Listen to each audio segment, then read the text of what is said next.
Hello and welcome to our channel the complete funda समस्त को स्वागत कर चैनल को देखो आपण मानक गोटे बड़ अपडेट अच्छी जोटा कि आपंकर प्रतिश्रुति है प्रतारणा जोटा कि राजरास्ता को ओह्लैवा सजबाज है शिक्षा कर्मचारी तेना आप जानते विधानसभा जिते हो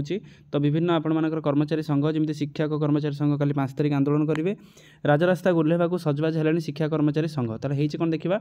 तो ये चिठी के गुरुत्वपूर्ण न्यूज़ के गुरुत्वपूर्ण आप समस्त हृदयंगम करेंगे स्टार्ट करा वीडियो को स्टार्ट करा पूर्व समस्त वीडियो को लाइक और चैनल को सब्सक्राइब करदे जहाँद्वारा कि कल जो प्राइमरी संघ अच्छा जो आंदोलन होती सब जाना दरकार तो कौन पर से आंदोलन करुँच दाबी कौन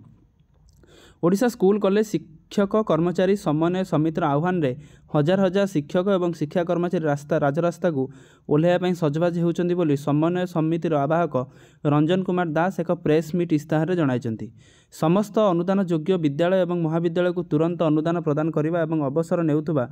शिक्षक और शिक्षा कर्मचारी मानक पेंशन और अवकाशकालीन अवसरकालीन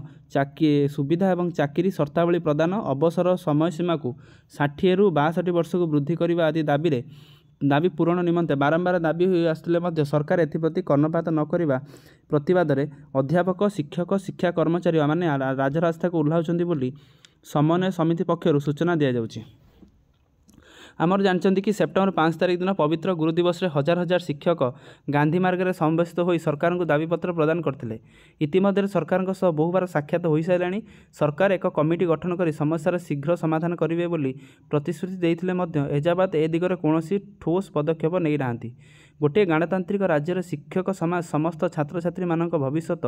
गढ़ुवा तथा राज्य शिक्षा व्यवस्थार अर्धाधिक भाग संभालुवा शिक्षक एवं शिक्षा कर्मचारी प्राप्य पाइबार वंचित होउछन्ति। शिक्षक कर्मचारी माने सरकार समस्त कार्य सहयोग कर आसुथिले अनुदान योग्य विद्यालय गुड़िक अनुदान पाइबार वंचित अनेक अनुदान योग्य विद्यालय गुड़िक सरकार कर्मचारी शून्य हस्तरे अवसर नेउछन्ति मृत्युवरण करुछन्ति। नूतन अनुदान प्राप्त विद्यालय शिक्षक माने अवसर नहीं जिबा परे मध्य सही विद्यालय शिक्षक नियुक्ति व्यवस्था हो नाही जोटा कि शिक्षक पद शून्य।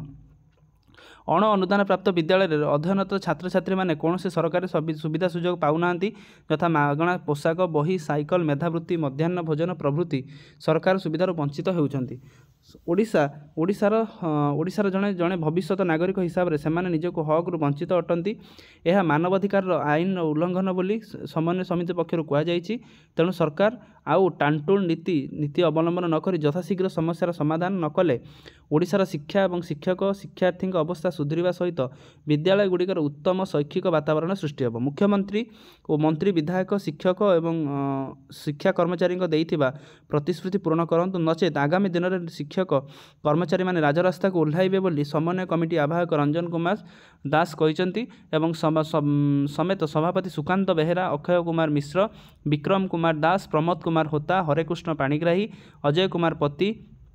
गरुड़ चंद्र साहू रंजन कुमार पंडा एम के कासिम बेग समस्ते जमी रही सदस्य मैंने सरकार को अवगत कर